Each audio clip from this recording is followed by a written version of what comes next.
anything to be taken out or edited out. I have Windows Movie Maker, so I can edit all kinds of stuff. It's not really a great program, but it works. So, okay, I'm gonna go ahead and share my screen now. And okay, so I'm gonna go to this here. So, okay, so we're starting on the library homepage as per usual. And so to get to JSTOR, just like any databases, you go here to research databases and to research tools.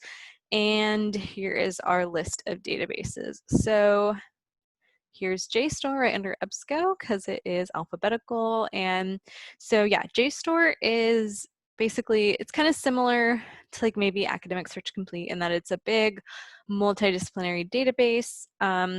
But it is different in the way it's structured and some of the features it has. So yeah, and I tend to recommend this if you're doing humanities or like soft sciences research more so over sciences. It definitely does have like science and math and those sorts of resources, but I tend to lean on it more for humanities research. So that's just kind of my 2 cents. But yeah, it definitely has research for all sorts of, or resources for all sorts of subjects. So let's see, and it also differs from EBSCO in that we'll see it also has a lot of book chapters, which is different, and it's kind of nice because EBSCO will just give you most of the time just books to look at, but JSTOR will actually like pick out chapters, which is kind of nice because it's just a lot less browsing for you if you were looking for book resources. So I do like that. And the other thing JSTOR does that is different than EBSCO is it finds open access material, which is basically like free material. It's available to everyone online. So that is also kind of a nice feature that it pulls from that. It's more similar to Google Scholar, I guess I would say in that way. So one of the things I do want to point out that's kind of fun is JSTOR has these open community collections. So if anyone is like deeply missing museums or something right now, these are really nice. Or if anyone's just interested in primary sources, because they are basically these collections of material that special collections or libraries or colleges kind of submitted to be put into JSTOR. So some of them are small, but some of them are pretty big, like this artist books one by the Rhode Island School of Design. It's pretty neat. So they're kind of fun to go through if you are someone who likes, I don't know, museums or history or things like that. They're neat. You can just click on whatever catches your eye and go through, or I think, oh, this one you do have to download the PDF, so you do have to agree to whatever their terms and conditions are, which I don't think I've read, but oh well. But then yeah, you can scroll through and see a digitized version of this artist book. So it's kind of neat, and these are pretty cute little houses. So that's just one of the kind of fun random features JSTOR has. That like kind of sucked me in the other night for sure. So that is one of the neat things that it has. And it's also really great for historical research if you do have to do any research on a period. And I think a lot of these are pretty American history centric, which is nice since I think the curriculum at Concordia is pretty Western centric. So the other nice feature that this has, which is another feature that's oddly like similar to Google Scholar, is under tools, you can go to text analyzer. And basically what this does is you can put in any sort of text that's readable, so like a PDF or something like that. And it will, once it loads, compare that to like stuff within JSTOR. So it'll find basically articles and books that are similar or related to it. So I'm just going to use the little example they have here, this document, and you can like drag or drop it into there and it will analyze and identify topics. Kind of takes a minute. I also pay for the cheapest internet at my condo, so okay, generating recommendations.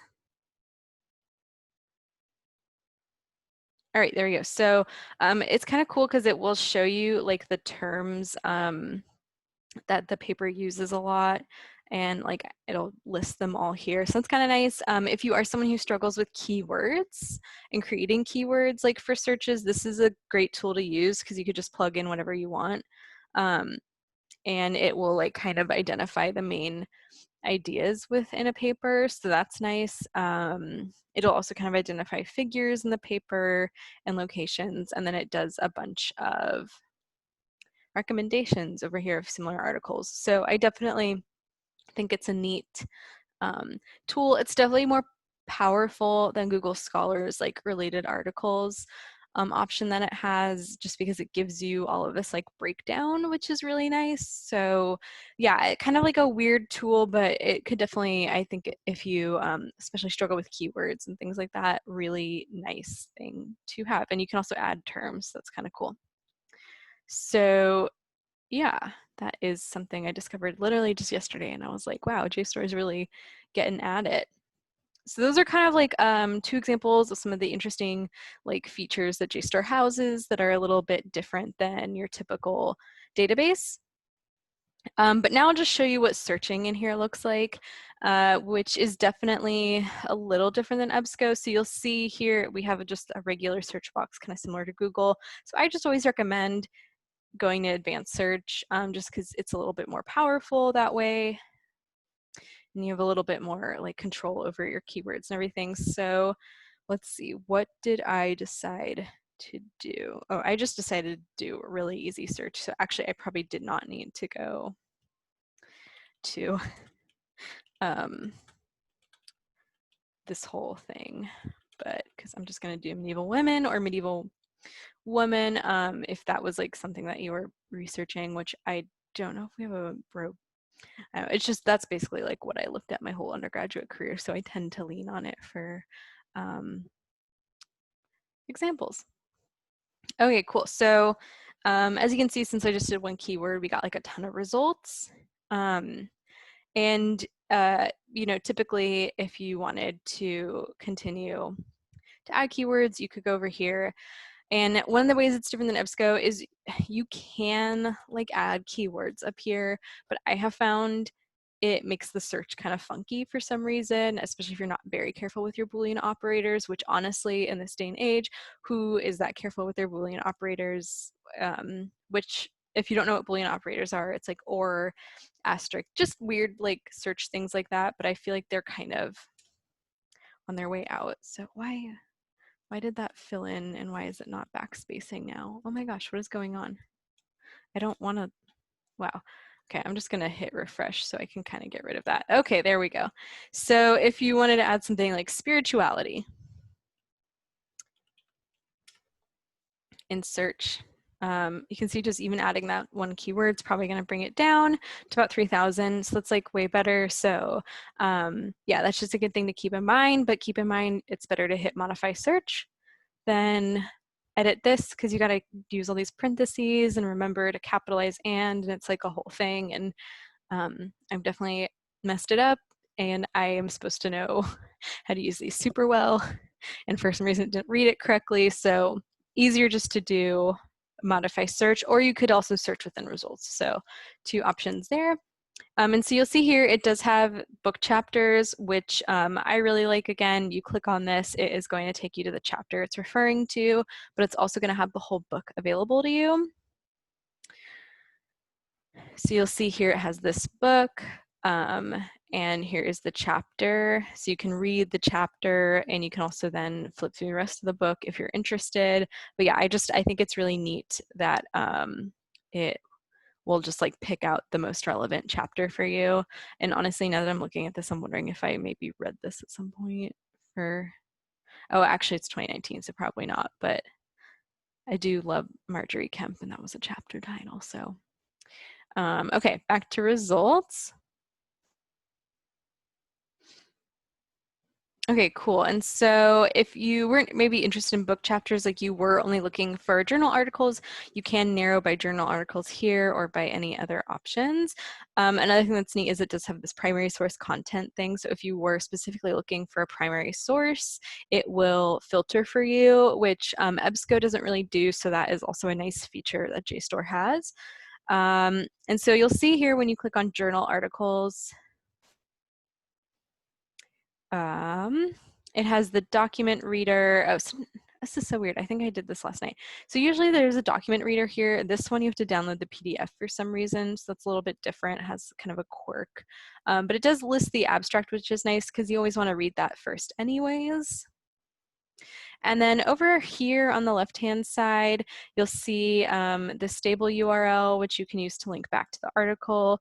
If any of you have taken a workshop with me or have been in an instruction session with me, you'll know I say don't use this because it's connected to the search. You always want to use the stable URL provided.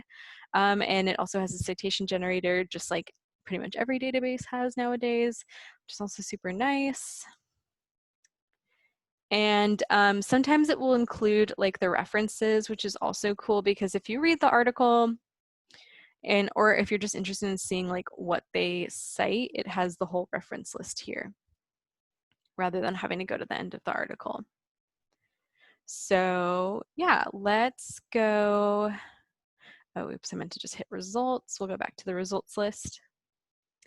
And so one other limiter I also like to point out, so it does have publication date. So when you're doing research, really any type of research, it's usually good to limit it to maybe like a 20 to 10 to 5-year gap, kind of depending on what you're looking at. The main thing to keep in mind is when you're doing your research, you want to kind of be entering the scholarly conversation at the point at which it's happening. So if you are looking at something 20 years ago and it's for like physics, it might not be the most up-to-date thing, but if you're looking at something from 20 years ago for history, that has a little bit more wiggle room. I still say 10 years is probably a good sweet spot to always be in, but definitely I think for some humanities and like soft science topics, you can go a bit farther back for sure. Definitely more wiggle room there. And the other main limiter I use probably the most is the subject area limiter. So this is kind of nice because like if you're looking at this topic and you are in a history class, or you can narrow by history all the way down in H, but it also kind of gets like very nitty gritty. So there's like folklore, European studies, feminist and women's studies. So lots of different options there. Oh, there's also even one museum studies one. So it's kind of nice because then you can look at it through a very like specific lens rather than just kind of like browsing through and trying to figure things out or looking at the journal titles, things like that. So it's nice. And the other thing I will point out is unlike EBSCO, JSTOR defaults to only showing you content you can access. So you can change that to all content, but then for stuff that we don't have access to, you would need to either order it through interlibrary loan or search for it in Google Scholar. So that's that. But yeah, let's see. I'm going to go back to all content I can access. And I actually think I might be done showing off kind of the search features. Yes, I am. Okay, cool. So one thing I will point out, I'm going to throw you guys down there, is so this save button here, just keep in mind that is mainly if you have an account. So you can definitely create a JSTOR account. I don't always recommend creating accounts because when you're organizing your research, it's really just easier to keep it all on like your hard drive or something rather than separate database accounts. And also I run into people pretty frequently forgetting to log into their accounts and then losing all their research. Though they do have kind of some neat features to their accounts. But first I'll show you real quick here. So if you kind of, oh no, the gardeners are starting again. Can you guys hear the leaf blower? Okay, great, awesome, that's good, because I don't want to have to get up and close the window right in the middle because we're almost done. So you can click on search help here. And so if you forget everything I talk about, they actually have a lot of helpful videos and how-tos and stuff like that. And they have like all this stuff about the Boolean operators. So it's just kind of a nice feature that they have there.